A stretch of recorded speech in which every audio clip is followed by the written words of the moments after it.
Welcome to Sweet Life Beat Life. We hope this video helps. You start now, park on level ground, set the parking brake, and turn the ignition fully off. Once done, open the bonnet and locate the headlight housing. Some models use an inner wing access panel behind the wheel arch.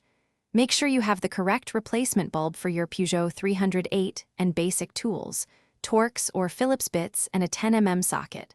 Put on gloves to avoid oil on the bulb, and remove any plastic covers or clips to expose the rear of the lamp. Now you disconnect the electrical connector by pressing the safety tab and pulling straight back. Don't yank at wires. Next, release the retaining clip or twist the collar. Different 308s use either a metal spring or plastic ring, so note the bulb orientation as you remove it.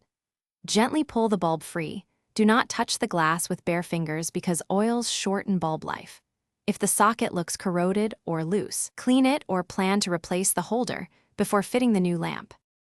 Fit the new bulb in the same orientation you removed the old one, seat it fully, and secure the retaining clip or twist collar so it locks in place. Then reconnect the electrical plug, replace any dust covers or panels, and tighten fasteners. Close the bonnet. Turn on the lights and verify operation of low and high beams. If the beam looks high or misaligned, make small adjustments at the headlamp aim screws. Troubleshooting tip: if the light does not work, recheck the connector, fuse, and bulb seating. Thanks for watching. Consider subscribing if we helped you.